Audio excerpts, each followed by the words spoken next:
कुत्ते को रोटी खिलाने के 8 चमत्कारी लाभ जो जीवन में सुख और शांति लाएंगे। नमस्कार आदरणीय दर्शकों, जय श्री कृष्णा। आज की कथा आरंभ करने से पहले आपसे एक अनुरोध है। गरुड़ पुराण में कहा गया है कि जो भी कथा या शिक्षा बीच में अधूरी छोड़ दी जाती है वह पाप का कारण बनती है, इसलिए इस कथा को अंत तक अवश्य सुने। यदि आप एक सच्चे सनातनी हैं और भगवान श्री कृष्ण में गहरी श्रद्धा रखते हैं तो अभी वीडियो को पसंद करें, चैनल को सब्सक्राइब करें और टिप्पणी में जय श्री राधे राधे लिखकर अपना समर्थन व्यक्त करें। तो चलिए प्रिय श्रोताओं, बिना विलंब के आरंभ करते हैं आज की प्रेरणादायक कहानी। प्रिय श्रोताओं, आज की कहानी आपको सोचने पर विवश कर देगी। हम अक्सर कुत्तों का नाम लेकर उदाहरण देते हैं। किसी को अपशब्द कहने के लिए भी कुत्ते का नाम ले लेते हैं। गाली मनुष्य को दी जाती है, लेकिन बदनामी कुत्ते के हिस्से में आती है। क्या कुत्ता सच में इतना गया गुजरा जीव है?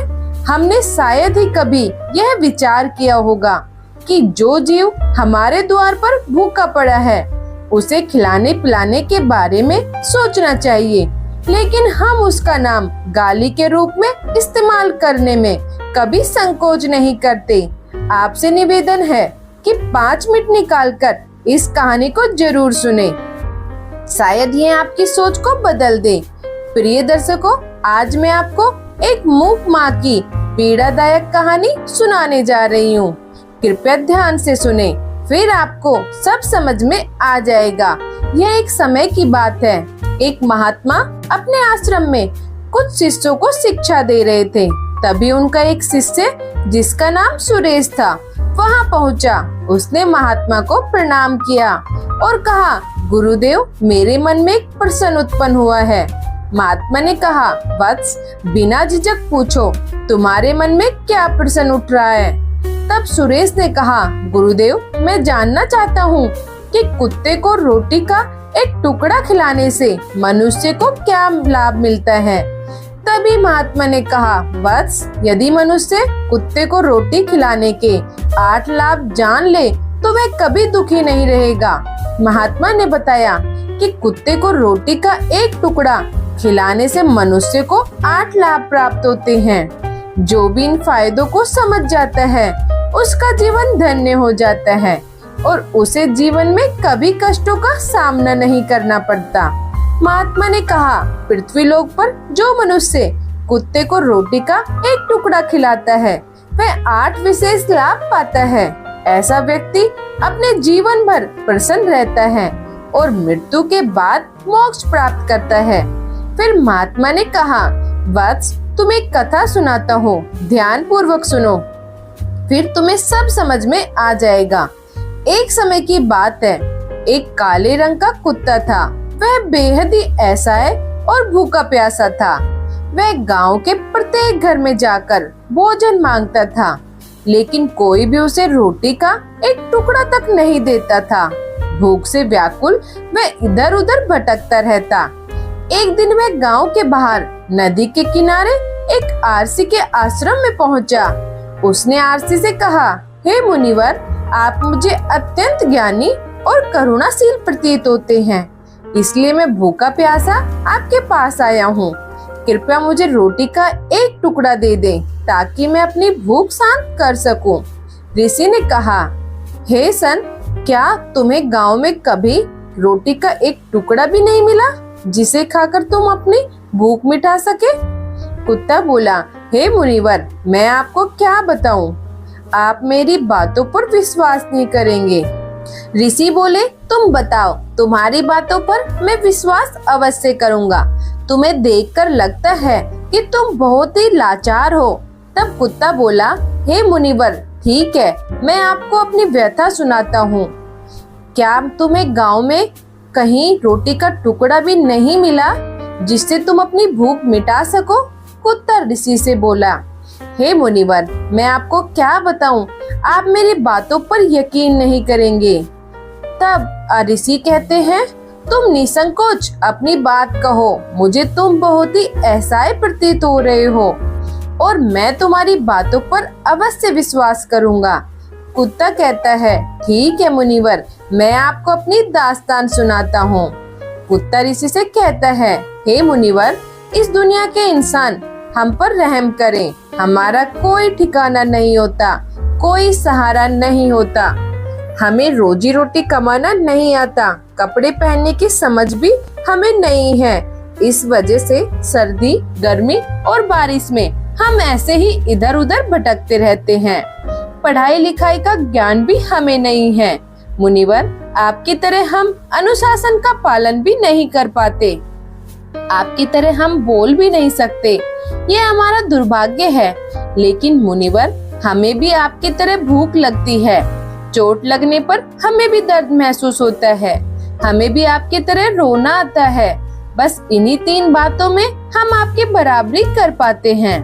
इसलिए कृपया हम पर दया करें और हमें और अधिक कष्ट ना दें। कुत्ता आगे कहता है, ईश्वर ने तो हमें पहले से ही कठिनाइयों में डालकर भेजा है, ऊपर से आप इंसान हमें परेशान करते हैं।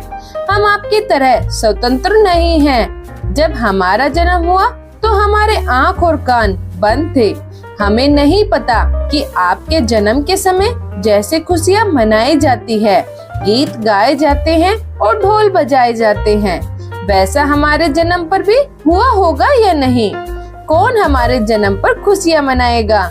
हमारा तो बिछोना भी मुलायम नहीं था जिसमें ठंड से बचाव हो सके। कुत्ता अपनी बात जारी रखते हुए कहता है, जब हमारी आंखें खुली तो मैंने देखा कि हमारी माँ, जिसे आप लोग कुतिया कहते हो, हमें अपने 5 बच्चों को छाती से लगाए एक कूड़े के ढेर पे पड़ी थी। हम 5 भाई बहन थे, 4 भाई लाल और भूरे रंग के थे, मैं अकेला काला रंग के था। मैं सबसे छोटा और सबसे कमजोर था। हमारी माँ हमारे पास कम ही आती थी क्योंकि उसे अपना भोजन जुटाना पड़ता था। अगर मैं खुद कुछ नहीं खाती तो हमें दूध कहाँ से पिलाती? हम 5 उसी एक माँ पे निर्भर थे। वह बेचारी भोजन के लिए इधर उधर दौड़ती रहती। कभी कभी उसे कुछ खाने को मिल जाता तो कभी कुछ भी नहीं मिलता। फिर भी वह हम 5 का बहुत ध्यान रखती थी। आखिर वह हमारी माँ थी। कुत्ता भावुक होकर कहता है, मुनिवर, वह रात भर जागकर गांव की रखवाली करती थी। कोई भी अनजान व्यक्ति गांव में घुसने की हिम्मत नहीं करता था। दूसरे गांव के कुत्ते भी हमारी माँ के डर से हमारे गांव में कदम नहीं रखते थे। गांव के किसी किसान के खेत में कोई जानवर फसल खाने आता तो हमारी माँ उसे दौड़ाकर भगा देती। इतनी मेहनत करने के बाद भी गांव वाले उसे कुछ खाने को नहीं देते थे। माँ को भोजन जुटाने के लिए छीना झपट्टी करनी पड़ती थी। कई बार लोग उसे डंडों से पीटकर भगा देते थे। वह बेचारी भूखी प्यासी रह जाती और पेट की आग से जलती रहती। आखिरकार मुनिवर, भूख तो हमें आपकी तरह ही लगती है, ऊपर से उसे हम 5 बच्चों की चिंता भी रहती थी। आखिर वह माँ थी, भूख उसे चैन से बैठने नहीं देती थी। गांव वाले भी उसे देखकर दया नहीं करते थे। मजबूर होकर वह उनके घरों में चोरी छिपे खाने की तलाश में जाती। जो भी चीज मिलती उसे खाकर अपनी भूख मिटा लेती। कई बार लोग उसे खाने की चीज उठाते हुए देख लेते तो डंडा देकर उसके पीछे पड़ जाते। कुछ निर्दयी लोग तो उसे घर के अंदर बंद करके बेरहमी से पीटते थे, हमारी माँ का बुरा हाल कर देते। मुनिवर, हमारी माँ ने किसी का क्या बिगाड़ा था? उसने तो केवल अपने पेट की भूख मिटाने के लिए भोजन उठाया था। चोरी करने का उसे कोई शौक नहीं था, लेकिन भूख हमें यह सब करने पर मजबूर कर देती है। एक दिन की बात है, बहुत तेज बारिश हो रही थी, ओले गिर रहे थे और ठंडी हवा चल रही थी। उस ठंड में ठिठुर कर मेरे 3 भाई दम तोड़ गए। उस दिन हमारी माँ बहुत रोई थी, लेकिन इंसान ने हमारी पीड़ा को समझने की कोशिश नहीं की क्योंकि उनके बच्चे थोड़ी ही मरे थे। फिर कुत्ता कहता है, मुनिवर, अब हम केवल 2 भाई बच्चे थे। हमारी माँ ने हम दोनों की पूरी देखभाल करनी शुरू कर दी। एक दिन उसी गांव में एक सेठ के घर भोज हो रहा था। वहाँ कई प्रकार की मिठाइयाँ और स्वादिष्ट व्यंजन बनाए जा रहे थे। सेठ जी के घर ढेरों मेहमान आए हुए थे। हमारी माँ खाने की तलाश में बार बार वहाँ जाती थी, लेकिन लोग उसे दुत्कार कर भगाते थे। किसी को उस पर इतना भी तरस नहीं आया कि उसे खाने के लिए एक रोटी दे दे। एक रोटी देने से उनका क्या बिगड़ जाता। मेरी माँ बार बार वहाँ जाकर खड़ी रहती और उन्हें देखती रहती। कुत्ता आगे कहता है, सेठ जी के आंगन में भोज शुरू हुआ। भोजन परोसा जाने लगा। मेरी माँ भी वहाँ पहुँचकर पूछ हिलाने लगी। खाना परोसने वाला व्यक्ति जब किसी काम से भीतर गया तो मेरी माँ चुपचाप रोटी लेने के लिए बढ़ी। तभी किसी और ने उसे देख लिया और चारों ओर लोग चिल्लाने लगे। मेरी माँ उनकी चीखें सुनकर डर गई। 2-3 लोग लाठी लेकर उसकी तरफ दौड़े। घबराकर वह वहाँ से भागने लगी, लेकिन बाहर निकलने का कोई रास्ता नहीं मिला, क्योंकि हर ओर से लोग लाठी डंडे लेकर आ रहे थे।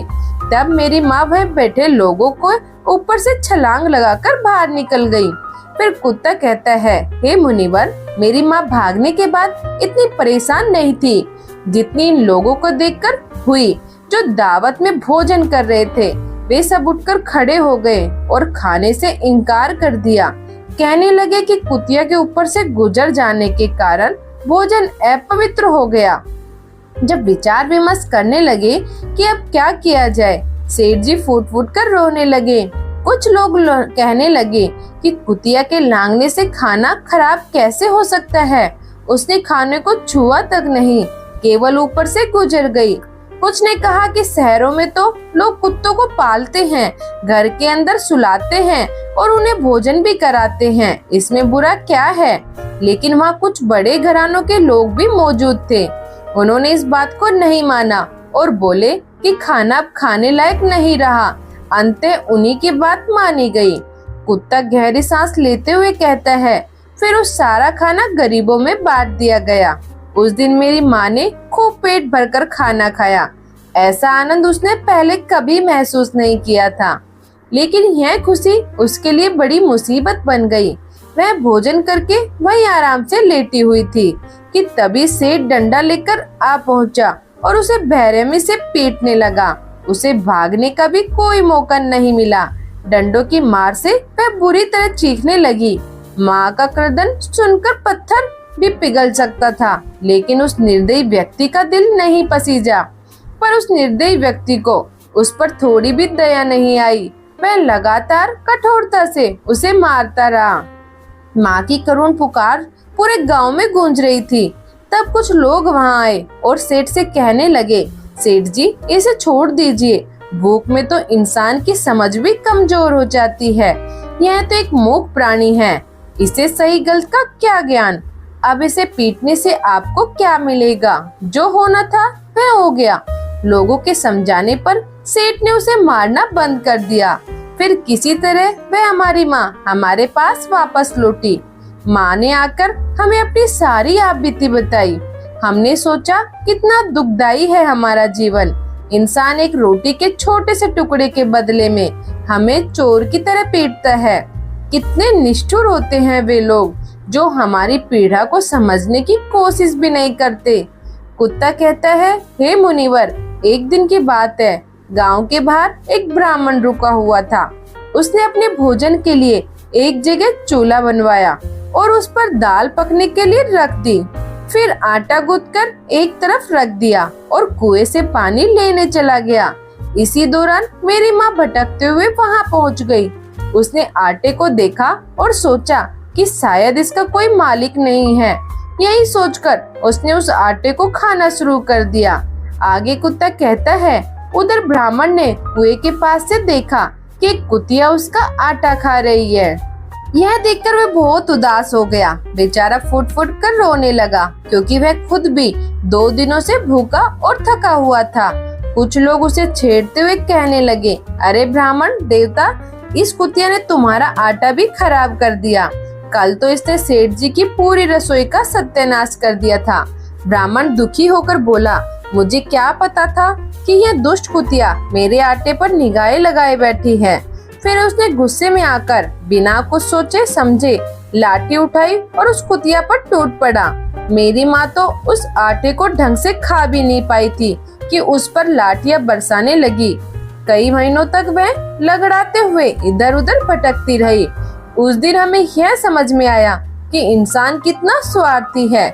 हम उनके कई काम आते हैं, फिर भी वे हमें कभी नहीं समझते।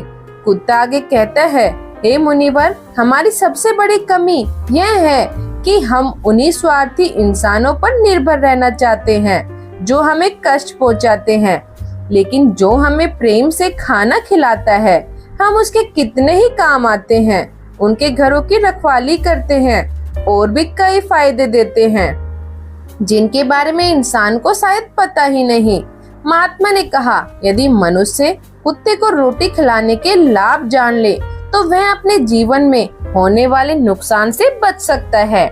आज मैं आपको कुत्ते को रोटी खिलाने के 8 महत्वपूर्ण फायदे बताऊंगी। मनुष्य को यह समझना चाहिए, जब भी घर में रोटी बनाई जाती है तो पहली रोटी गौ माता को अर्पित की जानी चाहिए और अंतिम रोटी कुत्ते को।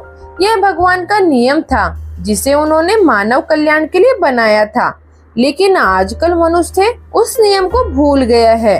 अब वह पहली और आखिरी रोटी खुद ही खा लेता है। इसका प्रतिकूल प्रभाव मनुष्य के जीवन पर पड़ता है। कुत्ता वह जीव है जिसे रोटी खिलाने से मनुष्य के जीवन में ग्रहों से उत्पन्न दोष भी समाप्त हो जाता है। महात्मा ने कहा, कुत्ते को रोटी खिलाने का पहला लाभ यह है कि कुत्ते को रोटी देने से शनि देव की नकारात्मक दृष्टि कम हो जाती है। जब शनि ग्रह अपनी अशुभ दृष्टि डालता है तो वह व्यक्ति के जीवन को अस्त व्यस्त कर देता है। जिनके ऊपर शनि की महादशा प्रारंभ होती है उनके कार्य अपने आप बिगड़ने लगते हैं और वे आर्थिक संकट का शिकार हो जाते हैं। ऐसी परिस्थिति में यदि कोई व्यक्ति कुत्ते को रोटी खिलाता है तो उस पर शनि का अशुभ प्रभाव काफी हद तक कम हो जाता है। कुत्ते को रोटी खिलाने का दूसरा लाभ यह है कि इससे भाग्य आपके पक्ष में हो जाता है और आपके घर में मौजूद नकारात्मक शक्तियाँ समाप्त हो जाती है। तीसरा लाभ यह है कि कुत्ते को रोटी खिलाने से देवी लक्ष्मी प्रसन्न होती है, जिससे आपके घर में धन संपत्ति की कभी कमी नहीं रहती। चौथा लाभ यह है कि कुत्ते को रोटी खिलाने से व्यक्ति के ऊपर कर्ज नहीं चढ़ता और यदि कोई पहले से ऋणी है तो वह आरण से मुक्त हो जाता है। कुत्ते को सुबह और शाम भोजन देने से आपका व्यापार बेहतर तरीके से चलता है। ये कुत्ते को रोटी खिलाने का 5वां लाभ है। छठा लाभ यह है कि कुत्ते को रोटी देने से आपकी उम्र बढ़ती है और यदि आपका धन कहीं अटका हुआ है तो वह भी वापस आ जाता है। 7वां लाभ यह है कि कुत्ते को रोटी देने से आपका स्वास्थ्य हमेशा अच्छा बना रहता है। मानसिक रूप से आप मजबूत होते हो और आपके मन में सकारात्मक विचार आते हैं। 8वां और सबसे महत्वपूर्ण लाभ यह है कि कुत्ते को रोटी खिलाने से भगवान प्रसन्न रहते हैं, क्योंकि भगवान को सभी प्राणियों की चिंता रहती है और जो मनुष्य सभी प्राणियों पर दया करता है भगवान उस पर अपनी कृपा बनाए रखते हैं। ईश्वर की अनुकृपा उस परिवार पर हमेशा बनी रहती है। आपने अपने बुजुर्गों से यह कहावत सुनी होगी, जब कुत्ता रोता है तो अशुभ संकेत मिलते हैं, जैसे कोई संकट आने वाला हो या किसी की मृत्यु का संकेत हो। इसलिए कुत्ते को कभी रुलाना नहीं चाहिए। महात्मा ने सुरेश को कुत्ते को रोटी खिलाने के ये 8 लाभ बताए। जो भी व्यक्ति कुत्ते को रोटी खिलाता है वह इन सभी फायदों का लाभ पाता है। तो प्रिय श्रोताओ, इस कथा के विषय में आपके क्या विचार है? कृपया अपनी बहुमूल्य राय हमें टिप्पणी बॉक्स में अवश्य बताएं। हमें आशा है कि यह कथा आपके हृदय को छू गई होगी और आपको आध्यात्मिक प्रेरणा प्राप्त हुई होगी। यदि यह कथा आपको अच्छी लगी हो तो कृपया वीडियो को पसंद करें और अपने मित्रों एवं परिजनों के साथ साझा करें। प्रिय दर्शकों, आगे की कहानी में आपको प्राप्त होगा कि ऐसा अद्वितीय संदेश जो आपके जीवन को नई दिशा प्रदान करेगा। प्रिय दर्शकों, इस वीडियो में आज आपको यह जानने का अवसर मिलेगा कि वे 8 अनमोल बातें कौन सी हैं, जिन्हें यदि कोई भी व्यक्ति समझ लेता है तो वह कभी भी गरीबी का सामना नहीं करता। इन 8 बातों का ज्ञान हर व्यक्ति के लिए अत्यंत महत्वपूर्ण है। प्रिय दर्शकों, मैं उन 8 बातों के एक रोचक कथा के माध्यम से समझाऊंगी। यह कथा सभी के लिए अत्यधिक लाभदायक है। जो लोग इस कहानी को पूरे ध्यान और समर्पण के साथ सुनते हैं, उनके घर में कभी भी कलह उत्पन्न नहीं होगा। उनके घर में सदैव सुख और शांति बनी रहेगी और देवी लक्ष्मी का स्थायी वास उनके घर में होगा।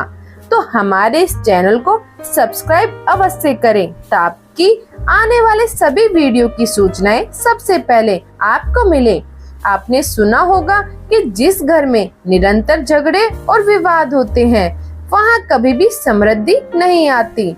ऐसे घरों में देवी लक्ष्मी का प्रवेश नहीं होता। लेकिन जिस घर में सुख और शांति रहती है, वहाँ देवी लक्ष्मी का निवास हमेशा बना रहता है। इस कहानी को सुनने के बाद आपको यह जानने को मिलेगा कि घर में झगड़े और विवाद क्यों नहीं होने चाहिए और यदि होते हैं तो उन्हें कैसे रोका जा सकता है। घर में शांति और सुकून बनाए रखना अत्यंत आवश्यक है, क्योंकि वहीं देवी लक्ष्मी वास करती है। जहाँ झगड़े और तनाव रहते हैं, वहाँ देवी लक्ष्मी रहती और दुख एवं दरिद्रता का निवास होता है। इस प्रेरणादायक कहानी को अवश्य पूरा सुने, क्योंकि यह आपके जीवन को नई दिशा और सीख देगी। यह बेहद ज्ञानवर्धक कथा है जिसे जरूर सुनना चाहिए। आइए कहानी आरंभ करते हैं। एक बार भगवान श्री कृष्ण के पास एक वृद्ध चिड़िया आती है। भगवान श्री कृष्ण उस वृद्ध चिड़िया से पूछते हैं, हे चिड़िया, आज आप हमारे पास किस उद्देश्य से आई है? तब वृद्ध चिड़िया कहती है, हे प्रभु, मैं आपके पास अपने एक प्रश्न का समाधान प्राप्त करने आई हूँ। भगवान श्री कृष्ण कहते हैं, बताओ वृद्ध चिड़िया, तुम्हारा कौन सा ऐसा अति आवश्यक प्रश्न है जिसके कारण तुम आज हमारे पास आई हो? तब वृद्ध चिड़िया उत्तर देती है, हे प्रभु, मुझे मनुष्य के कल्याण हेतु आपसे 8 ऐसी बातें जाननी है जो प्रत्येक व्यक्ति के लिए अत्यंत महत्वपूर्ण है और जिनके ज्ञान से कलयुग के हर मनुष्य का भला हो सकता है। श्री कृष्ण मुस्कुराते हुए कहते हैं, हे वृद्ध चिड़िया, तुमने वास्तव में संसार के कल्याण के लिए एक बहुत ही आवश्यक प्रश्न किया है। तुम्हारे इस प्रश्न के उत्तर से पृथ्वी लोक के सभी मनुष्य का जीवन सफल हो जाएगा। परंतु हे वृद्ध चिड़िया, मैं तुम्हें इन बातों का उत्तर एक कथा के माध्यम से दूंगा। तब वृद्ध चिड़िया कहती है, हे भगवान, आप कृपया वह कथा सुनाइए। मैं आपके द्वारा कही गई कथा को पूरी लगन से सुनूंगी और इसे समस्त संसार में प्रसिद्ध करूंगी। इस पर श्री कृष्ण कहते हैं, हे वृद्ध चिड़िया, आज मैं तुम्हें एक धनवान बहन और निर्धन भाई की कथा सुनाता हूँ। आज की कथा सुनकर आपको ज्ञात हो जाएगा कि भाई और बहन के संबंध कैसे होने चाहिए और प्रत्येक भाई बहन को अपने रिश्ते को किस प्रकार निभाना चाहिए। साथ ही इस कथा के माध्यम से आप यह भी समझ पाएंगे कि आखिर क्यों कोई व्यक्ति गरीबी का शिकार हो जाता है और वे कौन से कारण हैं जिनकी वजह से इंसान निर्धनता के चक्र में फंसता चला जाता है। श्री कृष्ण ने कथा सुनानी आरंभ की। कहा, हे वृद्ध चिड़िया, बहुत समय पहले की बात है। एक नगर में एक संपन्न मध्यम वर्गीय किसान निवास करता था। उसके घर में जुड़वा संतानें जन्मी थी, एक बेटा और एक बेटी। किसान ने अपने बेटे का नाम रामू और बेटी का नाम रूपा रखा। जैसे जैसे बच्चे बड़े हुए, उनकी आयु विवाह योग्य हो गई। किसान अपने बच्चों के विवाह को लेकर चिंतित रहने लगा। एक दिन किसान किसी कार्यवश पड़ोस के एक शहर गया। वहाँ एक व्यापारी के बेटे से उसकी भेंट हुई, जो उसे अपनी बेटी के लिए उपयुक्त वर लगा। उसने अपनी बेटी रूपा का विवाह उस व्यापारी के बेटे से तय कर दिया। किसान ने अपनी बेटी के विवाह में कोई कसर नहीं छोड़ी। इस प्रकार रूपा अपने पिता के घर से विदा होकर ससुराल चली गई। अपनी बेटी को विदा करने के बाद किसान ने अपने पुत्र के विवाह के विषय में सोचना शुरू किया। उसके मन में विचार आया कि अब मेरी बेटी तो अपने घर चली गई, मुझे अपने बेटे का विवाह करवा देना चाहिए। यदि उसका विवाह हो गया तो मैं अपने शेष जीवन को अपनी बहू और बच्चों के साथ सुखपूर्वक बिता सकूंगा। श्री कृष्ण बोले, हे व्रत चिड़िया, ईश्वर की लीला अजीब होती है। कोई नहीं जानता कि कब कौन धनवान बन जाएगा और कब किसके लिए निर्धनता का द्वार खुल जाएगा। ऐसा ही कुछ उस किसान के साथ भी हुआ। एक दिन वह किसान एक गंभीर बीमारी का शिकार हो गया। किसान का पुत्र अपने पिता की स्थिति देखकर अत्यधिक दुखी हुआ। उसने अपने पिता का इलाज करवाने के लिए हर संभव प्रयास किया और महंगी से महंगी औषधियां खरीद कर लाया। हालांकि किसान की हालत में कोई सुधार नहीं हो रहा था। धीरे धीरे किसान की पूरी संपत्ति उसके इलाज में खर्च हो गई। इस प्रकार पिता का इलाज कराते किसान का पुत्र गरीबी की कगार पर पहुंच गया। लेकिन इसके बावजूद उसके पिता की स्थिति में कोई सुधार नहीं हुआ। जब सभी औषधियां और उपचार निसफल हो गए तो एक दिन किसान ने अपने बेटे रामू को अपने पास बुलाया। किसान ने कहा, हे पुत्र, जब कोई कार्य तुम्हारी शक्ति और सामर्थ्य से परे हो जाए तो उस कार्य को ईश्वर के भरोसे छोड़ देना चाहिए। इसलिए हे पुत्र, अब तुम मेरी चिंता छोड़ दो और अपने भविष्य पर ध्यान दो। मेरी आयु पूरी हो चुकी है। आज नहीं तो कल मुझे इस संसार को छोड़कर जाना ही है। लेकिन तुम्हारे पास अभी पूरा जीवन पड़ा है। मैंने अपने जीवन के दिन भरपूर जी लिए, इसलिए अब तुम मेरी चिंता करना बंद करो और अपने विवाह की तैयारी करो। पिता की इन बातों को सुनकर रामू स्तब्ध हो गया। वह समझ नहीं पा रहा था कि वह और क्या कर सकता है। उसके पास अब कोई विकल्प नहीं बचा था। घर की जो भी बची हुई पूंजी थी वह भी पिता के इलाज में खर्च हो चुकी थी। रामू ने अपने पिता से कहा, हे पिताजी, जैसे आपको उचित लगे आप वैसा ही करें। इसके बाद किसान ने अपने बेटे का विवाह एक गरीब परिवार की लड़की से करवा दिया। परंतु विवाह के कुछ ही समय बाद किसान का देहांत हो गया। पिता के निर्धन के पश्चात रामू ने अपने पिता को पूरे रीति रिवाज के साथ अंतिम संस्कार किया। रामू के पास जो भी थोड़ी बहुत संपत्ति बची थी वह पिता की बीमारी के इलाज में पहले ही खर्च हो चुकी थी। अब जो भी थोड़ी जमा पूंजी शेष थी वह पिता के अंतिम संस्कार और भोज में समाप्त हो गई।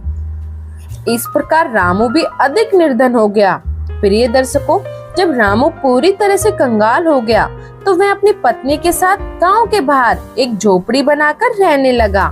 रामू मेहनती तो पहले से ही था।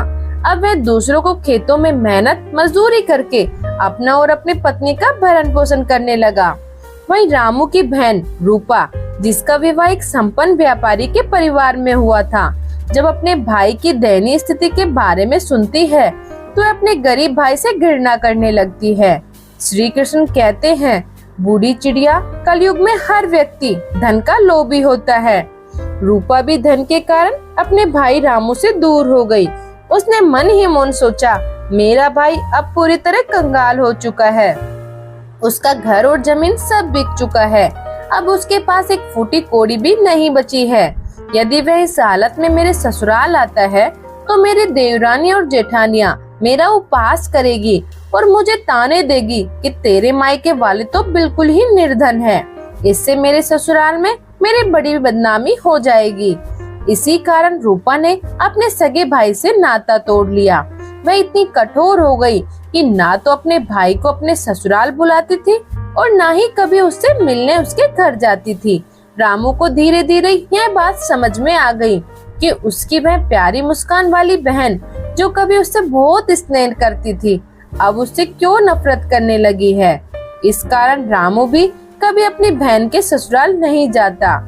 इस प्रकार जहाँ रूपा ऐश्वर्य और आराम के साथ अपने ससुराल में जीवन बिता रही थी, वहीं रामू कड़ी मेहनत और मजदूरी के बल पर अपनी पत्नी के साथ झोपड़ी में रहकर जैसे तैसे दिन काट रहा था। समय बीतता गया। श्री कृष्ण कहते हैं, हे व्रत चिड़िया, इस प्रकार कुछ वर्ष गुजर गए। अब रूपा के बच्चे भी बड़े हो गए थे। कुछ समय पश्चात रामू की बहन रूपा के बेटे का विवाह तय हो गया। लेकिन रूपा ने अपने भाई रामू को इस विवाह का न्योता नहीं भेजा। जब रामू को यह बात पता चली कि उसके भांजे की शादी होने वाली है, तो यह सुनकर बहुत प्रसन्न हुआ। उसने अपनी पत्नी यशोधरा को यह समाचार दिया। यशोधरा जो रामू की पत्नी थी, इस बात को सुनकर बहुत प्रसन्न हुई। उसने मन में सोचा, चलो इसी बहाने मैं अपनी ननद से मिलूंगी और उसका घर भी देख लूंगी। यशोधरा उत्साह से अपने पति रामू से कहने लगी, हे पतिदेव, मैं अवश्य आपके साथ चलूंगी, लेकिन पहले मुझे यह बताइए, क्या हमारी ननद ने हमें आमंत्रण का पत्र भेजा है या नहीं? पत्नी के मुख से यह सुनकर रामू एकदम चुप हो गया। अब रामू अपनी पत्नी यशोधरा से कहता है, हे प्रिय, निमंत्रण तो नहीं आया, परंतु मुझे अन्य लोगों से यह समाचार मिला है कि हमारे भांजे का विवाह हो रहा है। लेकिन इससे क्या फर्क पड़ता है कि निमंत्रण आया या नहीं? आखिर वह भी तो हमारी बहन का ही पुत्र है। तब यशोधरा अपने पति रामू से कहती है, हे प्रिय, आपकी बात सही है कि आपके भांजे का विवाह हो रहा है, लेकिन बिना बुलाए कि ननद के घर जाना उचित नहीं। आपको भी वहाँ जाने से बचना चाहिए। रामू अपनी पत्नी यशोधरा को समझाता है, हे प्रिय, रूपा के ससुराल वाले बड़े ही धनी लोग हैं। हो सकता है कि वे हमें याद करना भूल गए हो, या फिर यह भी संभव है कि उन्होंने निमंत्रण भेजा हो, लेकिन वह पत्र हम तक ना पहुंच पाया हो। इसलिए हे प्रिय, किसी प्रकार की चिंता मत करो और बच्चों को भी तैयार कर लो। हमारे साथ चलो बहन के घर। जब यशोधरा ने अपने पति की बात सुनी तो वह कहने लगी, हे स्वामी, यदि आप जाना चाहते हैं तो आप जा सकते हैं, लेकिन मैं बिना निमंत्रण के वहाँ नहीं जाऊंगी। रामू ने जब अपनी पत्नी के मुख से यह सब सुने तो उसने कहा, ठीक है, यही तुम्हारी इच्छा है तो तुम बच्चों के साथ यहीं रुको। मैं अकेला ही रूपा के घर चला जाऊंगा। अगर मैं वहाँ नहीं गया तो मेरी बहन की देवरानियाँ और जेठानियाँ उसे यह कहकर चिढ़ाएगी कि तुम्हारा भाई खर्चे से बचने के लिए शादी में नहीं आया। इतना कहकर रामू घर से निकल गया। श्री कृष्ण कहते हैं, व्रत चिड़िया, रामू उस समय अत्यंत गरीब हो चुका था। उसके पास ना तो चावल खरीदने के पैसे थे और ना ही वस्त्र लेने के। रामू ने अपनी बहन के घर जाने के लिए अपने मित्र से थोड़े पैसे उधार लिए। उन पैसों से उसने अपनी बहन रूपा और अपने बहनोई के लिए सुंदर वस्त्र खरीदे। उन्हें लेकर पैदल ही अपनी बहन के ससुराल के लिए रवाना हो गया। सुबह से चलकर रामू शाम तक अपनी बहन के घर पहुंचा। वह दरवाजे के पास खड़ा होकर अपनी बहन के बाहर आने का इंतजार करने लगा। उसी समय रूपा की जेठानी की नजर रामू पर पड़ी। उसने उसे पहचान लिया। उसने तुरंत जाकर रूपा से कहा, हे रूपा, तेरा भाई तुझसे मिलने आया है, वह बाहर खड़ा है। जब रूपा ने अपनी जेठानी की बात सुनी तो उसने पूछा, हे बहन, क्या तुमने मेरे भाई को देखा? वह मेरे ससुराल में किस हालत में आया है और उसने किस प्रकार के कपड़े पहने हैं? रूपा की जेठानी ने जवाब दिया, तुम्हारे भाई फटे पुराने कपड़े पहने हुए हैं और दरवाजे पर खड़ा तुम्हारा इंतजार कर रहा है। यह सुनकर रूपा गुस्से से भर गई। वह सबकी नजरों से बचते हुए बाहर गई और अपने भाई के पास पहुंची। रामू ने जब अपनी बहन को आते देखा तो उसके चेहरे पर खुशी फैल गई। उसकी आंखों में आंसू आ गए। रूपा ने अपने भाई को अंदर बुलाया और सबसे छिपाकर एक कमरे में ले गई। वह पूछने लगी, भाई, तुम्हें किसने न्योता भेजा था जो तुम यहाँ पहुँचे? रामू ने कहा, बहना, तुमने तो अपने भाई को पूरी तरह भुला दिया। मुझे दूसरों से पता चला कि मेरे भांजे का विवाह है, इसलिए मैं तुम्हारे लिए और तुम्हारे बेटे के लिए नए कपड़े लेकर आया हूँ। रामू के इन शब्दों को सुनकर रूपा ने कठोर स्वर में कहा, हे भाई, तुम्हें इस तरह बेशर्मी से मेरे घर नहीं आना चाहिए था। फटे पुराने कपड़े पहनकर यहाँ आना मेरे लिए शर्मिंदगी की बात है। कम से कम अपनी नहीं तो मेरी इज्जत का तो ख्याल किया होता। रूपा के ऐसे कटु वचनों को सुनकर रामू का दिल टूट गया। उसकी आत्मा घायल हो गई, लेकिन उसने कुछ नहीं कहा। अब श्री कृष्ण कहते हैं, सुनो चिड़िया। तब रामू अपनी बहन के चरणों में गिरकर क्षमा याचना करने लगा। रामू बोला, हे बहन, मुझे माफ कर दो। मुझे नहीं मालूम था कि मेरी वजह से तुम्हें यहाँ शर्मिंदगी का सामना करना पड़ेगा।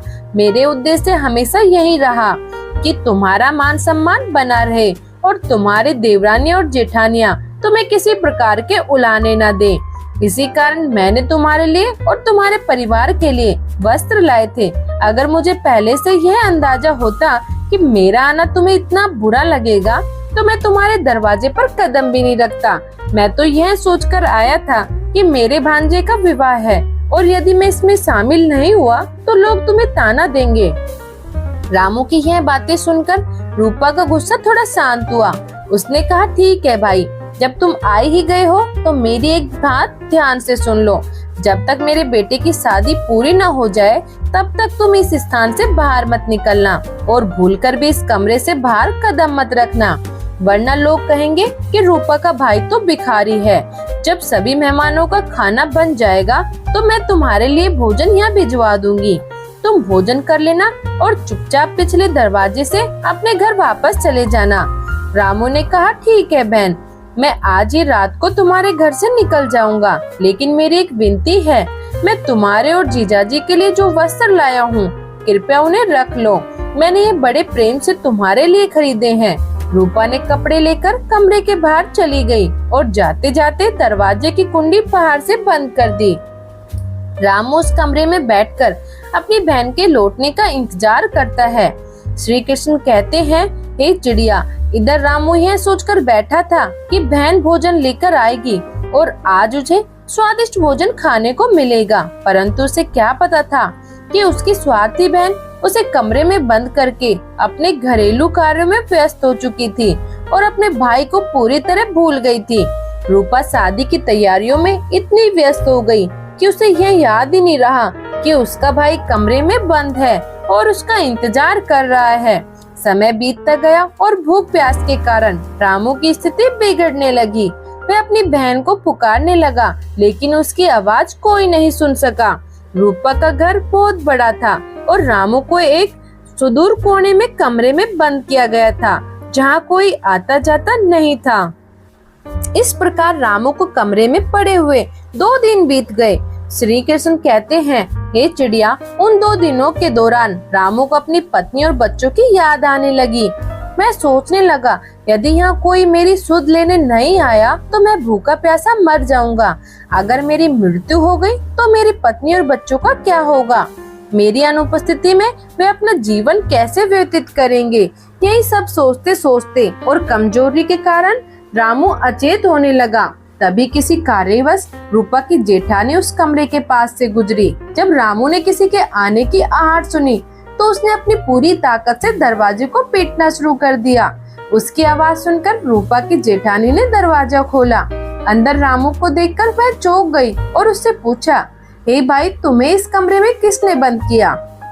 रामू ने अपनी बहन को उसकी ही जेठानी की नजरों में गिरने से बचाने के लिए कोई जवाब नहीं दिया।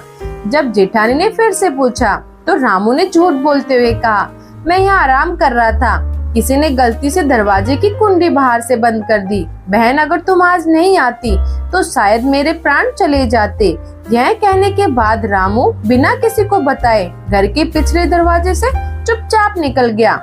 रामू बेचारा 3 दिन का भूखा और प्यासा चुपचाप अपने घर की ओर बढ़ने लगता है। लंबे समय तक चलते चलते उसकी हालत खराब हो जाती है। भूख और थकान के कारण उसके कदम लड़खड़ाने लगते हैं और हर एक कदम पर उसे चक्कर आने लगता है। जब रामू थकावट से बेसुध हो जाता है और जमीन पर गिरने वाला होता है, तभी अचानक कहीं से एक वृद्धा वहाँ प्रकट होती है। वह बूढ़ी महिला रामू को गिरने से पहले ही सहारा देकर संभाल लेती है। अब श्री कृष्ण कहते हैं, हे चिड़िया, कुछ घंटों के बाद जब रामू को होश आता है तो वह स्वयं को उस वृद्धा के गोद में लेटा हुआ पाता है। वह बूढ़ी महिला उसके चेहरे पर पंखा कर रही थी। होश में आने के बाद रामू उठकर खड़ा हो जाता है और उस महिला से पूछता है, हे माता जी, आप कौन हैं? प्रिय दर्शकों, श्री कृष्ण कहते हैं, हे बुढ़िया चिड़िया, जिस वृद्धा के गोद में रामू लेटा था वह कोई साधारण महिला नहीं थी, वह तो साक्षात देवी माँ थी। रामू की पत्नी यशोधरा, जो नियमित रूप से देवी माँ की पूजा और पूरी श्रद्धा से उपासना करती थी, उन्हीं के आशीर्वाद से देवी माँ वहाँ प्रकट हुई थी। जब देवी माँ ने तुरंत देखा कि रामू बेहोश होकर गिरने वाला है तो उन्होंने तुरंत उसे संभाल लिया और अपनी गोद में सुला दिया। होश में आने पर रामू देवी माँ को प्रणाम करता है और पूछता है, हे देवी माँ, आप कौन हैं? देवी माँ ने खुद को एक दुखियारी महिला के रूप में प्रकट किया और बोली, मैं एक साधारण बूढ़ी औरत हूँ जो इस जंगल का अपना घर मानकर यहीं निवास करती हूँ। रामू ने प्रणाम करता है और अपने गांव की ओर चलने को तैयार हो जाता है। तभी बूढ़ी महिला उसे रोकती है और पूछती है, बेटा तुम कहाँ से आ रहे हो और कहाँ जाने की तैयारी कर रहे हो? रामू जवाब देता है, माताजी मैं अपने भांजे की शादी के लिए अपने के घर के गया था, अब मैं अपने गांव लौट रहा हूँ। वृद्धा पूछती है, बेटा यदि तुम मेरी बात का बुरा ना मानो तो एक सवाल पूछूं? रामू कहता है, माँ आप जो भी पूछना चाहे पूछे। तब वह वृद्धा पूछती है, तुम अपनी बहन के घर से आ रहे हो जहाँ शादी का आयोजन था, तो फिर तुम खाली हाथ क्यों लौट रहे हो? क्या तुम्हारी बहन ने तुम्हारी पत्नी और बच्चों के लिए कुछ भी नहीं भेजा? यह सुनकर रामू की आंखों में आंसू आ जाते हैं। वह वृद्धा को अपनी पूरी कहानी सुना देता है। उसकी दुख भरी दास्तान सुनने के बाद वह बूढ़ी महिला, जो असल में देवी माँ थी, कहती है, पुत्र चिंता मत करो, जो हुआ उसे भूल जाओ। यहाँ से थोड़ी दूरी पर मेरा एक बगीचा है, उस बगीचे में तरह तरह के फल लगे हुए हैं। पहले वहाँ चलो और कुछ फल खाकर अपनी भूख मिटाओ। 2 दिनों से तुमने कुछ नहीं खाया है। जब तुम्हारा पेट भर जाए तो कुछ फल अपनी पत्नी और बच्चों के लिए भी तोड़कर साथ ले जाना। जब वे तुमसे पूछे कि तुम अपनी बहन के ससुराल से क्या लाए हो, तो तुम उन्हें कह देना कि यह फल तुम्हारी बहन ने भेजे हैं। इससे तुम अपने परिवार के सामने शर्मिंदगी से बच जाओगे और तुम्हारी प्रतिष्ठा भी बनी रहेगी। रामू देवी माँ की इस बात को सुनकर उनके निर्देशों का पालन करता है। वह बगीचे में पहुँचता है जहाँ अनगिनत प्रकार के फल लगे हुए थे। रामू पेड़ों से फल तोड़कर खाने लगता है। जब उसका पेट भर जाता है तो वह कुछ फल अपने थैले में रख लेता है ताकि घर जाकर अपने परिवार को दे सके। रामू वृद्धा से आशीर्वाद लेकर और उसके कई 8 महत्वपूर्ण बातों को अपने मन में बसाकर अपने घर के लिए रवाना होता है। घर पहुँचने पर उसके छोटे छोटे बच्चे और पत्नी यशोधरा दौड़ते हुए उसके पास आते हैं। बच्चे उत्सुकता से पूछते हैं, पिताजी आप बुआ के घर से आए हैं, बुआ ने हमारे लिए क्या भेजा है? रामू बच्चों की उत्सुकता देखकर अपने हाथ में पकड़ा थैला पत्नी को थमा देता है और बिना कुछ कहे बाहर निकल जाता है। यशोधरा जब थैले को खोलती है तो अंदर का नजारा देखकर स्तब्ध रह जाती है। थैला सोने चांदी का फलों से भरा हुआ था। फलों में से अनार के कुछ टुकड़ों को फोड़ने पर हीरे निकलते हैं। यह देखकर यशोधरा बहुत खुश होती है।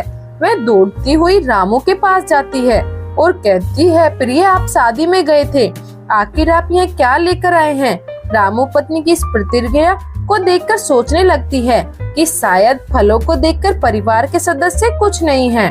वह कहता है कि प्रिय मैंने बहन द्वारा भेजा सब कुछ तुम्हें सौंप दिया, जो थैले में है उसे बच्चों के बीच बांट दो। यशोधरा उसे अंदर चलने का आग्रह करती है और कहती है, पहले अंदर आकर देखिए आखिर हमारी ननद ने हमारे लिए क्या भेजा है। रामू उसकी बात मानकर अंदर आता है। यशोधरा थैले को पलट देती है। उसमें से हीरे मोती सोना और चांदी निकलने लगते हैं। यशोधरा कहती है, देखिए हमारी ननद ने हमारे भाग्य को ही बदल दिया, उसने फलों में हीरे मोती छिपाकर भेजे हैं। यह देखकर रामू को समझ आता है कि रास्ते में जो बूढ़ी महिला उसे मिली थी वह कोई साधारण महिला नहीं थी, वह साक्षात देवी माँ थी। लेकिन रामू यह बात अपनी पत्नी को नहीं बताता और मन ही मन देवी माँ को धन्यवाद करता है। इस प्रकार रामू को ढेर सारा धन प्राप्त हो जाता है। वह फिर से संपन्न हो जाता है। कुछ समय बाद रामू अपने परिवार के लिए एक शानदार महल बनवाता है। वह राजाओं जैसी शान और शौकत के साथ महल में रहने लगता है। नगर के लोग भी रामू को इस समृद्ध और व्यक्तित्व से प्रभावित होकर उसका आदर करने लगते हैं। धीरे धीरे जब रामू का महल तैयार हो जाता है और उसकी जिंदगी फिर से समृद्ध हो जाती है, तो एक दिन यशोधरा उससे कहती है, हे प्रिय, सावन का महीना आने वाला है। इस महीने में सभी स्त्रियां अपने मायके जाती है। तुम भी अपनी बहन को बुला कर लाओ। इसी बहाने से वह अपने मायके का आनंद ले लेगी और मैं भी उनसे मिल पाऊंगी। रामू अपनी पत्नी की बात मानकर अपनी बहन के घर जाने के लिए निकल पड़ता है। कुछ समय बाद वह अपनी बहन के ससुराल पहुंचता है और एक बार फिर उसी दरवाजे पर खड़ा हो जाता है जहां पहले खड़ा हुआ था। जिस दरवाजे पर रामू कुछ समय पहले खड़ा हुआ था, उसी स्थान पर दोबारा खड़ा हो गया। उसी दौरान रूपा की जेठानी बाहर निकली। दरवाजे के बाहर की भव्यता देखकर वह तेजी से भीतर भागी और रूपा से कहने लगी, ए रूपा बहन, आज तेरा भाई फिर आया है। यह सुनकर रूपा ने उत्तर दिया, बहन, कोई भिखारी मेरा भाई नहीं हो सकता, मेरा कोई ऐसा भाई नहीं है। दरअसल रूपा भी रामू को पहले की तरह निर्धन समझ रही थी, लेकिन अब उसकी जेठानी ने उसे समझाया, रूपा, तुम्हारा भाई अब भिखारियों जैसा नहीं बल्कि राजाओं महाराजाओं जैसा प्रतीत होता है। उसके साथ सैनिक है और तुम्हारे दरवाजे पर एक सजी धजी रथ खड़ी है। चलकर देखो, तुम्हें अपनी आंखों पर विश्वास नहीं होगा। तब रूपा को थोड़ा संदेह हुआ। सच्चाई जानने के लिए वह छिपकर झांकने लगी। जैसे ही रूपा ने अपने भाई को देखा तो उसकी भव्यता देखकर हैरान रह गई। उसने सोचा, कल तक तो मेरा भाई अत्यंत निर्धन था, उसके पास पहनने को कपड़े तक नहीं थे, फिर अचानक वह इतना समृद्ध कैसे हो गया। अब रूपा ने आरती का थाल सजाया और आदर पूर्वक अपने भाई की आरती उतारी। इसके बाद रूपा अपने भाई को बड़े सम्मान के साथ घर के भीतर ले गई और उससे कहा, हे भैया, मुझे माफ कर दो, मेरी वजह से तुम्हें अत्यधिक अपमान और कष्ट सहना पड़ा।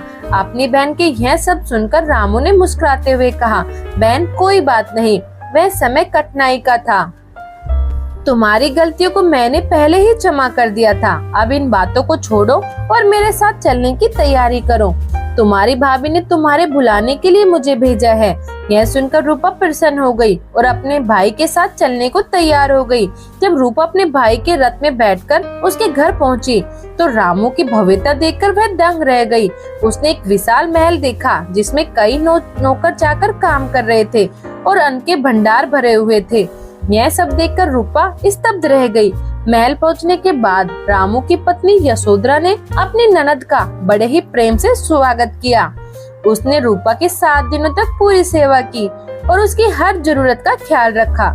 यशोधरा को लगता था कि रामू की यह शान और शौकत रूपा की मदद से संभव हुई है, क्योंकि रामू ने कभी उसे देवी के बारे में नहीं बताया था। यशोधरा इस अज्ञानता के चलते रूपा की अत्यधिक सेवा करती थी। कुछ दिनों बाद जब रूपा अपने ससुराल लौटने की तैयारी करने लगी तो रामू की पत्नी यशोधरा अपने पति से कहती है, प्रिय, कल तुम्हारी बहन अपने घर लौट जाएगी, इसलिए तुम बाजार जाओ और अपनी बहन के लिए कोई सुंदर उपहार खरीद कर लाओ। अपनी बहन की इन बातों को सुनकर रामू घर से बाहर निकलता है और बाजार में एक मोची की दुकान पर पहुंचता है। रामू मोची से कहता है, हे मोची भाई, मुझे अपनी बहन के लिए ऐसी जुतियाँ बनवानी है जो बोल सके, क्या तुम मेरी बहन के लिए ऐसी जूतियाँ बना सकते हो? मोची उत्तर देता है, सेठ, मैं बोलने वाली जूतियाँ तो बना दूंगा, लेकिन इसकी लागत काफी अधिक होगी। रामू तुरंत कहता है, भाई, मैं तुम्हें मनचाहा पैसा दूंगा, लेकिन जूतियाँ ऐसी बनाओ कि जब मेरी बहन पहने चले तो यह जूतियाँ एक एक करके ज्ञान की 8 बातें बोले। इसके बाद रामू मोची को वे 8 बातें बताने लगता है जो उसे जंगल में उस बूढ़ी माँ ने सिखाई थी। रामू मोची से कहता है, ज्ञान की पहली बात यह है, अज्ञानता ही निर्धनता की जड़ है। दूसरी बात, समय के भरोसे बैठने वाला व्यक्ति सदा गरीब ही रहता है, बिना प्रयास किए किस्मत नहीं बदलती। तीसरी बात, आलस्य से घिरा व्यक्ति स्थिर रहता है, वह अपने कर्म को बार बार दोहराता है और स्वयं को असहाय मानता है। चौथी बात, गरीबी से बड़ा कोई अभिशाप नहीं, ज्ञान अर्जित करो और इसे मुक्ति पाओ। पांचवी बात, समय को व्यर्थ मत गवाओ, कर्म में जुटो, क्योंकि यही गरीबी दूर करने का उपाय है। छठी बात, जो कर्म नहीं करता और हमेशा अपनी किस्मत को कोसता है, वह सदा गरीब रहता है। सातवीं बात, अज्ञानता ही गरीबी का सबसे बड़ा कारण है, ज्ञान का हथियार हर युद्ध में विजय दिलाता है। आठवीं और सबसे महत्वपूर्ण बात, धन के घमंड में रिश्ते कमजोर हो जाते हैं और नैतिकता खो जाती है। रामू कहता है, हे मोची भाई, मेरी बहन जब इन जूतियों को पहनकर चलेगी तो यह जूतियाँ बारी बारी से इन 8 बातों को कहे। इससे मेरी बहन को अपनी भूल का एहसास होगा कि उसने अपने भाई का घमंड में आकर अपमान किया। उसे समझना चाहिए कि रिश्ते धन दौलत से ऊपर होते हैं। अभी श्री कृष्ण कहते हैं, हे व्रत चिड़िया, रामू ने अपनी बहन के लिए हीरे मोतियों और सोने चांदी से जड़ी हुई सुंदर जूतियाँ बनवाई। जब रामू ने अपनी बहन को यह जूतियां भेंट की तो रूपा का चेहरा खुशी से खिल उठा। रूपा ने अपने भाई से विदा ली और अपने ससुराल लौट गई। जब रूपा अपने ससुराल पहुंची तो उसकी देवरानी और जेठानी उससे पूछने लगी, हे रूपा, तुम्हारे भाई ने तुम्हें क्या उपहार दिया? रूपा ने उन्हें अपने भाई द्वारा दी गई जूतियां दिखाई और कहा, देखो मेरे भाई ने मुझे सोने चांदी की जूतियां दी है। रूपा ने उत्साहित होकर वे जूतियां पहन ली और घर में चलने लगी। जैसे ही वह चली, जूतियां बोलने लगी, धन दौलत के बाजार ने नैतिकता को बदल दिया, रिश्ते कमजोर और स्वार्थी हो गए। यह सुनकर रूपा का सिर शर्म से झुक गया। उसे अपने भाई का अपमान करने का पछतावा हुआ और वह अपने भाई को याद करके रोने लगी। रूपा का लटका हुआ चेहरा देखकर उसके देवरानी और जेठानी ने उससे पूछा, रूपा, आखिर ऐसा क्या हुआ जो तुम अचानक रोने लगी?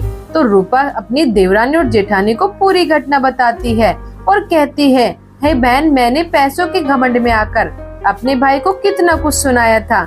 मैंने उसे एक गिलास पानी तक नहीं पूछा था। आज देखो मेरे भाई ने मुझे कितनी कीमती जूतियां भेंट की है। अब मुझे अपने आप से घृणा हो रही थी, मुझे तो जीने का मन भी नहीं करता। तब रूपा की जेठानी उसे समझाते हुए कहती है, हे बहन, जो भी हुआ उसे भूल जाओ। आगे से ध्यान रखना, किसी के साथ ऐसा व्यवहार मत करना, क्योंकि जो व्यक्ति धन और संपत्ति का घमंड करता है उससे देवी लक्ष्मी हमेशा के लिए रुखसत हो जाती है। इसलिए इस बात को याद रखो और आगे से अच्छे आचरण का पालन करो। इस प्रकार रूपा की जेठानी ने उसे समझाया और अब रूपा भी प्रेम और सद्भावना के साथ सभी से पेश आने लगी थी। अब श्री कृष्ण कहते हैं, हे व्रत चिड़िया, अब तो तुम्हें वह 8 बातें पता चल गई होगी। यदि हर व्यक्ति इन बातों को समझे तो वह कभी भी गरीब नहीं रहेगा। अब व्रत चिड़िया कहती है, हे प्रभु, मुझे अभी यह बातें पूरी तरह से समझ में नहीं आई, कृपया मुझे स्पष्ट से बताइए। तब श्री कृष्ण कहते हैं, ठीक है व्रत चिड़िया, मैं तुम्हें वह 8 बातें बताता हूँ जिन्हें जानने के बाद कोई भी व्यक्ति कभी गरीब नहीं रहता। पहली बात, जो व्यक्ति रात के समय रसोई में गंदे बर्तन रखता है या छोड़ता है और खाने पीने की चीजें बर्बाद करता है, वह जल्दी ही निर्धन हो जाता है। दूसरी बात, जिस घर में महिलाओं का सम्मान नहीं होता और उनकी इज्जत नहीं की जाती, वहाँ देवी लक्ष्मी का वास नहीं होता। तीसरी बात, जिस घर में महिलाएं सूर्यास्त के बाद घर का काम करती हैं, जैसे झाड़ू लगाना या खाना बनाना, ऐसे घर के लोग जल्दी गरीबी का शिकार हो जाते हैं। चौथी बात, जिस घर में पैसों की कदर नहीं की जाती और बिना सोचे समझे पैसे बर्बाद करते हैं, वहाँ लक्ष्मी रूठ चली जाती है। पांचवी बात, जो लोग पैसे आने पर उसका उपयोग दूसरों की प्रतिष्ठा का नुकसान पहुँचाने या उनके साथ बुरा व्यवहार करने में करते हैं, उन घरों से लक्ष्मी जल्दी रुखसत हो जाती है। छठी बात, जिन घरों में लोग अपने कर्तव्यों को सही तरीके से नहीं निभाते और काम टालते रहते हैं, वहाँ भी लक्ष्मी का वास नहीं होता। सातवीं बात, जिन घरों में लोग अपने से बड़े व्यक्तियों का आदर नहीं करते, उनके कहे शब्दों का पालन नहीं करते और बड़ों से कटु शब्द बोलते हैं, वे भी गरीबी का सामना करते हैं। आठवीं और सबसे महत्वपूर्ण बात, जिस घर में मेहमानों का सम्मान नहीं किया जाता, उन्हें खाली हाथ लौटा दिया जाता है, वहाँ भी लक्ष्मी का वास नहीं होता। श्री कृष्ण कहते हैं, जो कोई इन 8 बातों को ध्यान में रखता है और अपने जीवन में उतारता है, उसका भाग्य वैसे ही चमकता है जैसे रामू का हुआ। अब व्रत चिड़िया कहती है, हे माधव, आपकी कृपा से अब मुझे सब कुछ समझ में आ गया। मुझे यह ज्ञान देने के लिए मैं आपके प्रति आभार व्यक्त करती हूँ। प्रिय दर्शकों, इस कथा से हमें यह सीखने को मिलता है कि माया का घमंड से बचना चाहिए। ईश्वर ही जानता है कि कब किसके लिए धन का द्वार खोल दे और कब किसी के लिए गरीबी का। इस प्रकार की समझ हमें सिखाती है कि पैसों का घमंड कभी नहीं करना चाहिए और ना ही किसी का अपमान करना चाहिए। प्रिय भक्तों, इस कथा के बारे में आपके क्या विचार हैं? कृपया अपनी अनमोल राय हमें कमेंट बॉक्स में जरूर बताएं। हम आशा करते हैं कि यह कथा आपके मन को पा गई होगी और आपको आध्यात्मिक प्रेरणा मिली होगी। अगर यह कथा आपको पसंद आई हो तो कृपया वीडियो को लाइक करें और इस वीडियो को अधिक से अधिक अपने मित्रों और परिवारजनों के साथ शेयर करें, ताकि यह संदेश और ज्ञान सभी तक पहुंचे। साथ ही कमेंट सेक्शन में जय श्री कृष्णा लिखकर अपनी श्रद्धा प्रकट करें। इस वीडियो को अंत तक देखने के लिए आप सभी का दिल से धन्यवाद। जय